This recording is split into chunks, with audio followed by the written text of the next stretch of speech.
12ஆம் வகுப்பு பயிலும் மாணவ மாணவியர் அனைவருக்கும் வணக்கம். குழந்தைகளே, நாம் இன்று காண இருப்பது இயல் 5இல் இருக்கக்கூடிய துணைப்பாடம் தலைக்குளம். இதை எழுதியவர் தோப்பில் முகமது மீரன். தோப்பில் முகமது மீரன் எழுதிய ஒரு குட்டித் தீவின் வரைபடம் என்ற சிறுகதை தொகுப்பில் இடம்பெற்றுள்ள சிறுகதை தான் இது. தோப்பில் முகமது மீரன் கன்னியாகுமரி மாவட்டம் தேங்காய்பட்டணம் என்ற சிற்றூரில் பிறந்தார். இந்த சிற்றூர் ஒரு சுடுகாட்டிற்கு அருகில் ஊருக்கு ஒதுக்குப்புறமாக இருக்கிறது. இவர் தமிழ், மலையாளம் ஆகிய மொழிகளில் வல்லவர். புதினம் சிறுகதை என்று இலக்கியங்களில் இயங்கி வருபவர். இவர் எழுதிய சாய்வு நாற்காலி என்ற புதினம் 1997இல் சாகித்ய அகாதமி விருது பெற்றுள்ளது. துறைமுகம், கூனன் தோப்பு ஆகிய படைப்புகள் தமிழக அரசின் விருதை பெற்றுள்ளது. இன்று நம்ம நிறைய மொழிகள் பேசுகிறோம். அதில் நம்மளுடைய தாய்மொழி அப்படின்னா தமிழ். இந்த தமிழ் ஒன்று அப்படின்னு சொன்னால் கூட அந்தந்த வட்டாரங்களுக்கு ஏற்றாற்போல அதனுடைய தோணி, உச்சரிப்பு, நடை எல்லாமே மாறுபடுகிறது. இதில் பார்த்தோம்னா சென்னை தமிழ், கோவை தமிழ், நெல்லை தமிழ், மதுரை தமிழ், குமரி தமிழ் அப்படின்னு வேறுபட்டு நிற்கிறது. இப்போ சென்னை தமிழ் அப்படின்னா பார்த்திங்கன்னா அந்த குப்பத்து பக்கம் பேசுவாங்க, கீதா என்னங்கிற அப்படிங்கிற மாதிரி பேசுவாங்க. கோவை தமிழ்னா குழந்தைகிட்ட கூட மரியாதையாக பேசுகிறவங்க, ஏன்பா என்னப்பா உங்களுக்கு வேணும் அப்படின்னு பேசுவாங்க இல்லையா, அது கோவை தமிழ். அந்தந்த பகுதிகளுக்கு ஏற்றாற்போல் ஒரு தனி தோணி, வாஞ்சை, விழிப்புகளும் இருக்கிறது. அந்தந்த வட்டாரங்களின் பழக்க வழக்கங்கள், தொழில்கள், பழமொழிகள், சடங்குகள் இவற்றையெல்லாம் சார்ந்துதான் சொற்களும் மாறுபடுகிறது. பேச்சு வழக்கில் இருப்பது வட்டார அடையாளமாகவும் இருக்கிறது. அந்த வட்டாரத்தில் பேசக்கூடிய அந்த பேச்சை வைத்து தான் இவங்க எந்த பகுதியை சார்ந்தவர்கள் என்றும் நம்மளால் அடையாளம் காண முடிகிறது. தமிழின் அழகு கூடுவதற்கு காரணம் இன்று வட்டார இலக்கியங்களில் இலக்கியங்களை படைப்பதுதான். தமிழ் சிறுகதைகள், புதினங்கள் வட்டார மொழிகளில் இன்று இடம்பெற்றுள்ளது. அதை வட்டார சிறுகதை, வட்டார புதினம் என்று பகுத்து பேசக்கூடிய நிலை ஏற்பட்டுள்ளது. வட்டார இலக்கியம் என்ற பகுப்பும் உருவாயிற்று. புதுமை பித்தன், அதாவது தமிழ் சிறுகதையின் மாப்பசான் அப்படின்னு சொல்லக்கூடிய புதுமை பித்தன் நெல்லை தமிழிலும், சண்முக சுந்தரம் கோவை தமிழிலும், ஜெயகாந்தன் சென்னை வட்டார தமிழிலும், தி. ஜானகிராமன் தஞ்சை தமிழிலும், தோப்பில் முகமது மீரன் குமரி தமிழிலும் எழுதி புகழ் பெற்றனர். கி. ராஜநாராயணன் கோவில்பட்டி வட்டார தமிழை பயன்படுத்தி நிறைய இலக்கியங்களை படைத்துள்ளார். தம்முடைய வட்டார எழுத்திற்கு அவர் கரைசல் இலக்கியம் என்று பெயரிட்டுள்ளார். இவர்களை தொடர்ந்து பலர் இவ்வகையில் வட்டார இலக்கியங்களை படைத்து வருகிறார்கள். சிறுகதைகள் வட்டாரம் சார்ந்து தொகுக்கப்பட்டு தஞ்சை கதைகள் என்பது போன்ற வெளியீடு பெறுகிறது. குழந்தைகளே, நாம் எல்லாம் கிராமப்புறங்களில் வாழ்கிறோம். இந்தியாவின் உயிர் நாடி அப்படின்னு பார்த்தோம்னா கிராமம்தான். ஆனால் இந்த கிராமங்களே இன்று நகரங்களாக மாறி வருகிறது. அதை பற்றி எழுதப்பட்டது தான் இந்த தலைக்குளம். மக்கட்தொகை பெருக்கம், நாகரிக வளர்ச்சி, நகரமயமாதல், புலம்பெயர்வு, இளைய தலைமுறையினரின் மனப்பான்மை ஆகியவற்றின் விளைவாக கிராமங்கள் தங்கள் முகவரியை இழந்து வருகிறது. அதாவது அதிக மக்கள் தொகை, நாகரிகம், இளைஞர்களின் அந்த மனப்பான்மை, இதன் காரணமாக கிராமங்கள் எல்லாமே இப்போ அதனுடைய முகவரி. கிராமங்கள் அப்படின்னாவே உங்களுக்கு தெரியும். கிராமங்கள்னால் எப்படி இருக்கும்? அப்படியே உங்கள் கண்ணு முன்னாடி கொண்டு வாங்க பார்க்கலாம். பச்சை பசேல் என்ற வயல்வெளிகள், ஆறு, ஏரி, குளங்கள், பசுங்கிளிகள் பாடும் சோலைகள், பறவைகளின் ஒளியும் தண்ணீரின் நிறைவான வசதிகளையும் கிராமங்களில் பார்க்க முடியும். ஆனால் இன்றைய கிராம சூழலே வேறு மாதிரி இருக்கிறது. கிராம மக்கள் தங்கள் மகிழ்ச்சியான வாழ்க்கை வாழ்வதற்கு ஏற்ற இடமாக இருந்து பின்னர் நகரமாக மாறுவதை பற்றி தான் இந்த சிறுகதை. அதாவது கிராமங்கள் மக்கள் மகிழ்ச்சியாக வாழக்கூடிய ஒரு இடமாக இருந்தது. ஆனால் இப்போ அது இல்லை, நகரமாக மாறி இருப்பதை தான் இந்த சிறுகதை உணர்த்துகிறது. அதாவது கிராமத்தில் தன்னுடைய வாழ்க்கையை வாழ்ந்து 30 வருடங்களுக்கு முன்னாடியே நகரத்துக்கு குடிபெயர்ந்து மீண்டும் தன் கிராமத்தை சந்தித்த தோப்பில் முகமது மீரன் அவருடைய கதையை தான் இங்கே அவர் எழுதியிருக்காரு. அதை பற்றி தான் நமக்கு இங்கே கொடுக்கப்பட்டுள்ளது. அவருடைய கிராமம் மிகவும் சிறப்பு வாய்ந்தது. ஒவ்வொரு கிராமத்திற்கும் ஒரு அடையாளம் இருக்கும் இல்லையா, அதே போல் இந்த கிராமத்துக்கு அடையாளம் அப்படின்னு சொன்னாவே இங்கே இருக்கக்கூடிய அந்த தலைக்குளம். அங்கே அப்படியே குளிச்சுட்டு எந்திரிச்சா போதும், அப்படியே குளிர்ச்சி நிரம்பி வழியும், உடம்பெல்லாம் அப்படியே சிலிர்த்து போகும் அப்படின்னு சொல்கிறாரு. சரியா, அந்த அளவுக்கு சிறப்பு உடையது தான் இந்த தலைகுளம் அப்படின்னு சொல்கிறாரு. அதுக்கப்புறம் குளிர்ச்சி நிறைந்தது, கண்கள்லாம் சிவந்து இருக்குமா இதில் குளிச்சா. ஏன்னா குளிர்ந்த தண்ணீரில் குளித்தோம் அப்படின்னாவே எப்படி இருக்கும், கண்கள் சிவப்பாக தான் இருக்கும். அது மட்டும் இல்லாமல் அதிக நேரம் தண்ணீரில் குளித்தல் அப்படி தான் இருக்கும். நீங்களாம் கூட மாணவர்கள்லாம் சேர்ந்துக்கிட்டு என்ன பண்ணுவீங்க, ஏரி குளம் குட்டை கிணறு அப்படின்லாம் போய் குளிப்பீங்க இல்லையா, ஒரு 2 மணி நேரம் 3 மணி நேரம் குளிப்பீங்க இல்லையா. அதே போல் இவர் வந்துட்டு சின்ன வயசாக இருக்கும் பொழுது அப்படி தான் குளிச்சிருக்காரு. அதனுடைய பெருமையை தான் இங்கே சொல்லியிருக்காரு. அதுக்கப்புறம் நிறைய பேர் என்ன பண்ணுவோம், அம்மாவுக்கு தெரியாமல் தான் போய் குளிப்போம். அதுபோல் தான் இவரும் அம்மாவுக்கு தெரியாமல் போய் குளிச்சிருக்காரு. இந்த கதையில் நிறைய அந்த வட்டார வழக்கு பயன்படுத்தப்பட்டுள்ளது. சரியா, உம்மா அப்படின்னா இங்கே அம்மா. அதுக்கப்புறம் தலைக்குளத்தையே ஒரு கலக்கிட்டு, ஏன்னா நிறைய வாலிப பசங்க போய் குளிக்கும் பொழுது அந்த இடம் எப்படி இருக்கும், ஒரு கலக்கலாக தான் இருக்கும் அப்படின்னு சொல்கிறாங்க.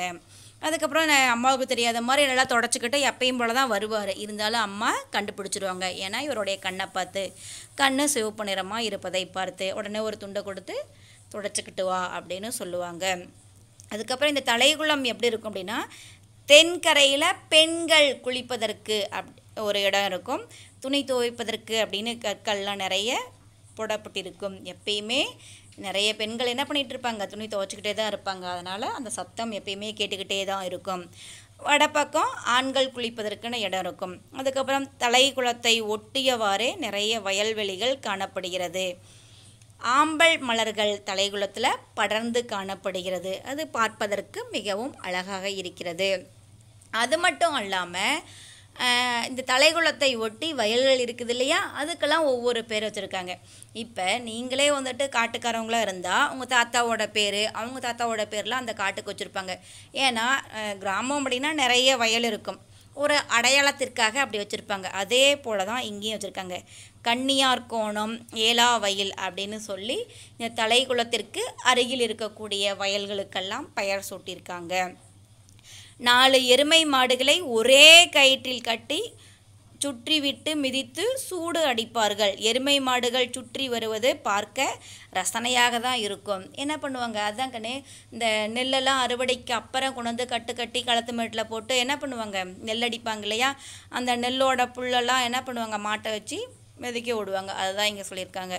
அது பார்ப்பதற்கே ரசனையாக தான் இருக்கும். இப்போ நகர்ப்புற வாழ்க்கையில் நம்ம எதை பார்த்து ரசிக்கிறோம், ரசனையெல்லாம் குறைந்து கொண்டே தான் போகிறது. சூடு அடைத்து முடித்த ஈர வைக்கோலை கயிற்றில் கட்டி இழுத்து வந்து பாவாத்து மணலில் காய போடுவதற்காக தூற்றும்போது களத்தில் பச்சை நெல் மனம் கமலும். அதெல்லாம் அதுக்கப்புறம் அந்த புல்லெல்லாம் கட்டி போட்டுருவாங்க. அதுக்கப்புறம் நெல்லை தனியாக பிரிப்பாங்க, அதெல்லாம் தூட்டுவாங்க. அப்போ அந்த நெல்லோட வாசனை தனியாகவே இருக்கும். இந்த தலைக்குளம், கன்னியார் கோணம், ஏலாவில் இருக்கக்கூடிய இந்த இடம் எல்லாமே எப்பயும் குளிர்ச்சியாக இருப்பதனால இங்கே கிடைக்கக்கூடிய காற்றும் மிகவும் குளிர்ச்சியாக தான் இருக்கிறது. ஆனால் இப்போ நான் எங்கே இருக்கிறேன், நகர்ப்புறத்தில் இருக்கிறேன். இங்கே வந்துட்டு ஏசி ஃபேனு எல்லாமே இருந்தாலுமே எப்பயுமே வெப்பமாக தான் காணப்படுகிறது அப்படின்னு சொல்கிறாரு. இவர் வந்துட்டு இவருடைய வீடு எங்கே இருக்குது அப்படின்னு சொல்கிறாரு. தலைகுளத்திலிருந்து சற்று தொலைவில் இருக்குது. இவருடைய வீடு எப்படிப்பட்டது அப்படின்னா 4 பக்கமும் கட்டப்பட்ட ஒரு வீடு, 4 பக்கமும் கட்டப்பட்ட 4 கட்டு வீடு அப்படின்னு சொல்லுவாங்க. அதாவது சுற்றியும் கட்டி இடையில வந்து கேப் விட்டுருப்பாங்க. வெயில், வெப்பம், மழை, நட்சத்திரங்கள், வானம் எல்லாம் தெரியக்கூடிய ஒரு வீடு. அதாவது வீட்டுக்குள்ளே இருந்து அனைத்தையும் ரசிக்கலாம். சரியா, இவர் வீட்டுக்கு அருகிலே ஒரு கிணறு இருக்கிறது. அது எப்பயுமே வற்றாது. அதாவது வேநீர் காலத்தில், அதாவது மழை காலத்தில் கிணற்றுல நீர் வற்றாமல் தான் இருக்கும். வெயில் அதிகமாக இருக்கக்கூடிய கோடை காலத்தில் கூட நீர் வற்றாமல் அப்படியே தான் இருக்கும் அப்படின்னு சொல்கிறாரு. அதாவது ஊரில் எல்லா கிணத்துலேயும் தண்ணீர் வற்றி போனால் கூட இவங்க கிணற்றுல வற்றாமல் தான் இருக்குமா. அதனால் எல்லாரும் என்ன சொல்லுவாங்க அப்படின்னு கேட்டால், உங்களுடைய கிணற்று ஊற்று தலைகுளத்தின் ஊற்றோட ஒன்று, அதிலிருந்து தான் உங்களுக்கு ஊற்று கிடைக்கிறது அப்படின்னு சொல்லுவாங்க. அதை சோதித்து பார்க்கலாம் அப்படின்னு நினைக்கும் பொழுது நல்ல மழை காலத்தில் தலைகுளத்து தண்ணீர் கலங்களாக இருக்குமா. அதே போல் அந்த காலத்தில் இவங்களுடைய கிணற்று தண்ணீரையும் பார்க்கும் பொழுது கலங்களாக தான் இருக்குமா. அப்போ ரெண்டும் ஒரே ஊற்று தான் அப்படின்னு இவங்களே முடிவு செஞ்சுக்கிட்டாங்க. அப்படி கலங்களாக இருந்தால் கூட தண்ணியோட அந்த ருசி குறையாது அப்படின்னு சொல்கிறாரு. அப்படியே குளிர்ச்சி பொருந்திய தண்ணீராக தான் இருக்கும் அப்படின்னு சொல்கிறாரு. அதுக்கப்புறம் இவருடைய வீடு பழைய வீடு, ஓட்டு வீடு, சுத்தமான தண்ணீர், சுத்தமான காற்று. அங்கே போய் தங்கணும் அப்படின்னு ஆசைப்படுறாரு. ஆனால் பசங்க அங்கே யார் இருக்காங்க, எங்களுக்கெல்லாம் அங்கே யாரை தெரியும் அப்படின்னு சொல்லி கேட்குறாங்க. அந்த அளவுக்கு நிலைமை மாறிவிட்டது. நான் பிறந்த மண், அப்பா வச்ச வீடு அப்படி இப்படின்னு சொன்னாலுமே ஆனால் குழந்தைகள் இப்போ ஒத்துக்கிறது கிடையாது. இப்போ நகரப்புறத்துக்கு வந்து கிட்டத்தட்ட 30 ஆண்டுகளுக்கும் மேலே ஆயிடுச்சு. ஆனால் அப்பப்போ இவருடைய கிராமப்புறம் இவருக்கு நினைவில் தட்டும். இவருடைய கிராமப்புறம் எப்படி இருக்குன்னா, தலைகுளத்தின் கதை, கன்னியார் கோண ஏலாவை பற்றிய கதை, நாணியார் நீரோடை, முட்டடி அப்படின்னா முட்டடினா புன்னை மரம் நிறைந்த பகுதி. சரியா, இதை பற்றியெல்லாம் அவருக்கு எப்பயுமே ஒரு ஆர்வம், அதை பற்றிலாம் பேசணும் அப்படின்னு, இதை பற்றியெல்லாம் தன்னுடைய பேர பிள்ளைகளுக்கும் சொல்லணும் அப்படிங்கிற ஒரு ஆர்வம் இருக்கும். ஆனால் இவரால் சொல்ல முடியாது. ஏன்னா பேர பசங்க எப்பயுமே என்ன பண்ணிகிட்டு இருப்பாங்க, டிவி, கார்ட்டூன், கம்ப்யூட்டர் அப்படின்னு சொல்லி அதை தான் பார்த்துக்கிட்டு இருப்பாங்க. தாத்தா அப்படின்னு அன்பாக ஆசையாக பாசமாக வந்து மடியில் உட்காந்து கதை சொல்லுங்க அப்படின்லாம் கேட்க மாட்டாங்க. ஆனால் அந்த காலத்தில் உங்களுடைய தாத்தா இல்லை, உங்கள் அப்பாவுடைய தாத்தா கிட்டலாம் கேட்டால் தெரியும், ராமாயணம், மகாபாரதம், அறிவுபூர்வமான நிறைய கதைகளை அவர்கள் கூறுவார்கள். ஆனால் இப்போ அதெல்லாமே குழந்தைகள் இழந்துட்டு தான் இருக்காங்க. இவரும் அப்படி தான், இவருடைய பேர குழந்தையும் அப்படி தான், கார்ட்டூன் பார்க்குறாரு, டிவி பார்க்குறாரு, டோரா புஜ்ஜு பார்க்குறாரு. இந்த மாதிரி அவங்களுடைய குழந்தைகள் இதையெல்லாம் தான் பார்க்குறாங்களோ ஒழிய தாத்தா கிட்ட எதையும் கதை கேட்கறது கிடையாது. அதுக்கப்புறம் சொல்கிறாரு, அப்படி கதை கேட்டு அந்த குழந்தைகள் வந்தாலுமே சொல்ல முடியாது. ஏன்னா அந்த குழந்தைகளோட மொழி வேற, என்னுடைய மொழி வேற, மொழியானது எங்களுக்கு எதிராக இருக்கிறது. ஏன்னா இவருடைய பேச்சு, தோனி, உச்சரிப்பு எல்லாம் வேற. இன்றைய குழந்தைகள் எல்லாமே என்ன பண்ணுறாங்க, அதுவும் சென்னை நகரத்தில் வாழக்கூடிய குழந்தைகள் ஆங்கிலத்தில் மட்டும்தான் பேசுவாங்க. அதனால் இவர் பேசுகிறது அந்த குழந்தைகளுக்கு புரியாது, அந்த குழந்தைகள் பேசுவது இவருக்கு புரியாது. அப்படி மாறிவிட்ட தலைமுறை இன்றைய தலைமுறை. இவர் வந்துட்டு சில நேரங்களில் மொட்டை மாடியில் போய் நிற்கும் பொழுது அப்படியே வெயில் சுர்ரென்று பட்டு அந்த கண்ணெல்லாம் சிவப்பு நிறத்தை அடையும் பொழுதெல்லாம் இவருடைய ஊரை பற்றி, ஏன்னா இவர் குளிர்ச்சியாகி கண்கள் சிவந்து தான் வாழ்ந்திருக்காரு. ஆனால் இப்போ வெயில் பட்டு கண்கள் சிவந்து போயிருச்சே என்று இவருக்கு அப்பப்போ ஞாபகங்கள் வந்து போகும்.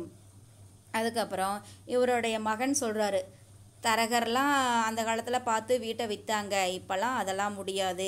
ஏன்னா சொந்த பந்தம் உறவுகள் அப்படின்னு இருந்தால் தான் நம்ம என்ன பண்ண முடியும், ஒரு நிலத்தையோ ஒரு வீட்டையோ ஏதோ ஒரு பொருளை விற்கணும் அப்படின்னா மாமா, பெரியப்பா, சித்தப்பா இவங்ககிட்டலாம் சொன்னோம்னா இந்த செய்திகள் பல இடங்களுக்கு போகும். யார் வேணாலும் வந்து வீட்டை வாங்கலாம், ஒரு வீட்டை விற்கணும் அப்படின்னு நினச்சா கூட. ஆனால் அப்படிலாம் யாருமே இல்லாமல் பரபரப்பான உலகத்தில் தான் இப்போ இருக்கக்கூடிய நம்மலாம் ஓடிக்கொண்டிருக்கிறோம். சரியா, அதனால் இவர் என்ன பண்ணுறாரு, இப்போ காலகட்டத்திற்கு ஏற்றாற் போல் விளம்பரப்படுத்துகிறாரு. அந்த விளம்பரத்தில் என்னன்னு எழுதியிருக்கு அப்படின்னா,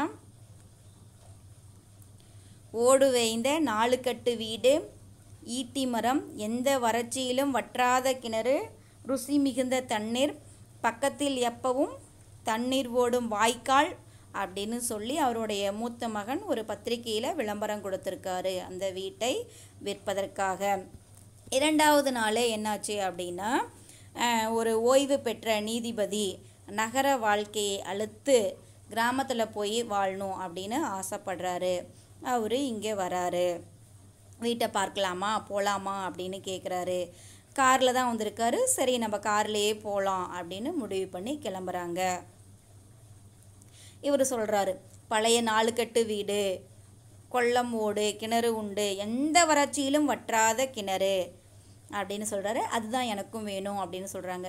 இந்த வீடு இவங்க இருக்கிற இடத்துலேருந்து கிட்டத்தட்ட 100 கிலோமீட்டர் போகணுன்னு சொல்கிறாரு. பயணத்தின் போது தலைகுளத்தை பற்றி, புன்னமுட்டடி குளர்ச்சியை பற்றி, காற்றில் புன்னம்பு மனம் வந்து கொண்டிருப்பதை பற்றியும், அரச குளத்தங்கரையில் வளர்ந்து நிற்கும் தாழை படர்ப்பில் தாழம்பூ மலர்ந்து தொங்கி கிடப்பதை பற்றியும், அந்த பகுதியில் தாழம்பூ வீசும் அந்த வாசனை பற்றியும் இவர் பேசிக்கிட்டே வராரு.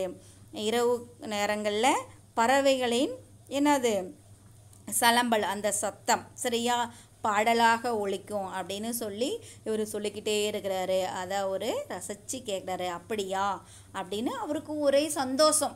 அதாவது நம்ம எதிர்பார்த்த மாதிரி ஒரு வீடு கிடைக்குது அப்படின்னு. ஊர் நெருங்கி விட்டது. வீட்டிற்கு செல்லும் வழியிலிருந்து இடது பக்கமாக செல்லும் ஊடு வழி முடியும் இடத்தில்தான் தலைகுளம், புன்னமுட்டடி, கன்னியார் கோணம், ஏலா, அரசகுளம் அப்படின்னு சொல்லி இதெல்லாம் இவர் சொல்லிக்கிட்டே வராரு. அதுக்கப்புறம் ஏலாவிலிருந்து சற்று தொலைவில் உள்ள கொல்ல மாந்தோப்பு, ஒருவேளை நகரமாக மாறியிருக்கலாம் அப்படின்லாம் சொல்கிறாரு. அதுக்கப்புறம் போகிறாங்க. பூட்டப்பட்டு கிடந்த வீட்டை திறந்து காட்டினேன். என்னது வெகு காலமாக ஆயிடுச்சு. இவர் என்ன பண்ணுறாரு, அந்த வீட்டை திறந்து காமிக்கிறாரு. ரொம்ப நாளாக ஆயிடுச்சு, அந்த வீடு பூட்டியே கிடக்குது. இவர் கிட்டத்தட்ட 30 ஆண்டுகளுக்கு முன்னாடியே நகரப்புறத்துக்கு போயிட்டாங்க தன்னுடைய மகனோட. இப்போ வந்துட்டு ரொம்ப காலம் ஆனதுனால வீட்டை திறந்த உடனே வவ்வால், சிலந்தி இதெல்லாம் பறக்குது இவங்க தலைக்கு மேலே. அதுக்கப்புறம் பழைய வீடுங்கிறதுனால சுத்தம் பண்ணாததுனால அந்த பழைய வீட்டு வாசனையும் இருக்குது. இவங்க மூக்கை மூடிக்கிறாங்க. அதுக்கப்புறம் இந்த 4 கட்டு அமைப்பு அவருக்கு வந்த பழைய நீதிபதிக்கு ரொம்ப பிடிச்சி போச்சு. அதுக்கப்புறம் எல்லாம் சுற்றி சுற்றி பார்க்குறாங்க. ஒவ்வொரு இடத்தையும் பார்த்த உடனே இவருக்கு மிக்க மகிழ்ச்சியாக தான் இருக்குது. அதுக்கப்புறம் பின் வாசலை திறந்து போகிறாரு. தொலைவில் ஒரு மலை முகடு தெரிந்தது. இது வந்துட்டு மேற்கு தொடர்ச்சி மலைன்னு இவர் சொல்கிறாரு. மலை முகட்டை மட்டும்தான் பார்க்க முடியுது, மலை முழுவதையும் பார்க்க முடியல. ஏன் அப்படின்னா அடுக்குமாடி கட்டடத்தால் அந்த மலை மறைக்கப்பட்டுள்ளது. அதுக்கப்புறம் இவர் நினைக்கிறாரு, இவர் ஒரு இயற்கை நேசன், அதாவது இயற்கை விரும்பி போல எல்லாத்தையும் பார்த்து மகிழ்ச்சி அடைகிறார். கண்டிப்பாக இவர் வந்துட்டு நம்ம வீட்டை வாங்கிடுவார் அப்படின்னு சொல்லி நினைக்கிறாரு. அதுக்கப்புறம் போய் கிணத்தை எட்டி பார்க்குறாங்க. ஏன்னா கிணற்றை பற்றி இவர் நிறைய சொல்லியிருக்காரு. எங்களுடைய கிணற்று ஊற்று தலைகுளத்தோட ஊற்று, எப்பயுமே தண்ணி வற்றாது அப்படி இப்படின்னு சொல்கிறாரு. இவர் எட்டி பார்த்த உடனே அந்த நீதிபதிக்கு பெரிய அதிர்ச்சி. அவர் முகம் சொல்லிக்கிறாரு. இவரும் போய் எட்டி பார்க்குறாரு. பார்க்கும் பொழுது தண்ணியே இல்லாமல் வறண்டு போய் சூரிய வெப்பம் உள்ள தெரியுது. பாலமாக வெடிச்சிருக்குது. அதுக்கப்புறம் அங்கங்கே இடுக்குகளில் மரம் செடி எல்லாம் முளைச்சிருக்குது. தண்ணி இல்லாமல் வறண்டு போய் கிடக்குது. அதுக்கப்புறம் இவருக்கு ஒரே தயக்கம். வீட்டை வாங்குகிற எண்ணத்தை அவர் விட்டு விட்டார். அதுக்கப்புறம் அவர் என்னங்கிறாரு, நான் ஊருக்கு போகிறேன், நீங்கள் வரீங்களா என்னுடைய கார்லேயே அப்படின்னு கூப்பிடுறாரு. இவ்வளோ தூரம் வந்துட்டோம், நம்ம தலைகுளத்தை பார்த்துட்டு போகலாம். நான் வரலைங்க சார், நான் பஸ்ஸில் வரேன், நீங்கள் போங்க அப்படின்னு சொல்லி அனுப்பி விட்டுறாரு. அவரும் கிளம்பிடுறாரு. இவர் அப்படியே நடந்து போகிறாரு. போய் தலைகுளம் இருக்கும் இடத்தை பார்க்குறாரு. அங்கே என்ன பார்த்தாரு அப்படின்னா, தலைகுளத்தின் நினைவாக அதன் மேல் எழுப்பப்பட்டிருந்த இருமாடி கட்டிடம். அதாவது அந்த தலைகுளம் இருந்த இடத்துல இப்போ என்ன இருக்குது, அடுக்குமாடி கட்டிடம் இருக்கிறது. புன்னமுட்டடி, கன்னியார் கோணம், ஏலா, அரசகுளம் எல்லாம் இப்பொழுது அழகழகான குடியிருப்புகளாக மாறியுள்ளது. இவர் அந்த காலத்தில் பார்த்த அந்த இயற்கை காட்சிகள் எல்லாமே இப்போ குடியிருக்கும் வீடுகளாக மாறியுள்ளது. தெரு ஓரத்தில் நீர் வராத 2 பைப்புகள் அங்கங்கே இருக்குது. அதனால் இவர் அந்த இடத்துல இருக்கக்கூடிய பெட்டி கடையில் எப்பயும் போல் பிஸ்லேரி வாட்டர், அதாவது பாட்டிலில் இருக்கக்கூடிய தண்ணீரை வாங்கிக்கிறாரு தகத்தால். அப்படி என்னவாயிருச்சு, கிராமங்களுடைய நிலை நகரமாக மாறிவிட்டது. அதுதான் இந்த தலைகுளம் என்ற பகுதியில் நமக்கு கதையாக காட்சிப்படுத்தியிருக்காங்க. குழந்தைகளே, உண்மையாகவே அப்படிதான் இருக்கிறது. இன்றைய தலைமுறையினர் இளைஞர்கள் நாகரிகத்தை பெரிதாக கருதி நகர்ப்புறங்களில் சென்று வேலை தேடி அங்கேயே குடியேறி விடுகின்றனர். கிராமப்புற வீட்டு அமைப்பு முறையை வெறுக்கின்றனர். இயற்கை சூழல் நிரம்பிய வாழிடத்தை வெறுத்துவிட்டு செயற்கை சூழல்களால் மட்டுமே நிரம்பிய நகர்ப்புறத்தை நோக்கி செல்லும் மோகம் பெருகியுள்ளது. பெருவாரியான மக்கள் நகர் நோக்கி நகர்ந்து விடுவதால் கிராமத்தில் உள்ள வளத்தினை பேண முடியாமல் அழிந்து விடுகிறது. நகர்ப்புற வாழிடம் என்ற அமைப்பையே கிராமமும் பெற வேண்டியுள்ளதால் இயற்கை விவசாய நிலங்களும் நீர் ஊற்றுகளும் காடுகளும் அழிக்கப்படுகிறது. உங்களுக்கு நான் ஏற்கனவே முதல்லையே சொன்ன மாதிரி கிராமம் அப்படின்னா எப்படி இருக்கணும்? பச்சை பசேல் என்ற வயல்வெளிகள், அலைகள் மோதும் ஆறு, ஏரி, குளம், ஆடு, மாடு, பறவைகள், கிளிகள், அப்படி தண்ணீர் நிறைந்த வசதிகள், அதாவது இந்த மாதிரி ஓடைகள், ஏரிகள், எங்கே பார்த்தாலும் பசுமை செழிப்பு என்று இருந்த இடமெல்லாம் நிலையெல்லாம் மாறி இன்று கிராமங்களெல்லாம் நகர்களாக மாறி வருகிறது. கிராமம் தனக்குரிய அத்தனை இயற்கை வளங்களையும் இழந்து அடுக்குமாடி கட்டடங்களாகவும் வணிக வளாகங்களாகவும் மட்டுமே இப்பொழுது காட்சியளிக்கிறது. காடுகள் அழிந்ததால் மழைவளம் குன்றி நிலத்தடி நீர்மட்டம் குறைந்து வறண்ட நிலங்கள் நிறைந்த பாலைவனங்களாக தற்போதைய கிராமங்கள் இருக்கிறது.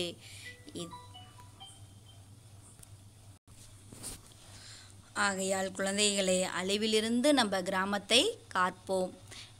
அதனால் கிராம வாழ்க்கையை அனைவரும் உணர்ந்து புரிந்து வாழ்வதற்கு முற்படுவோம். அழிவிலிருந்து நம்மளுடைய கிராமத்தை காப்போம். வளமான வாழ்வு வாழ்வோம். நன்றி குழந்தைகளே.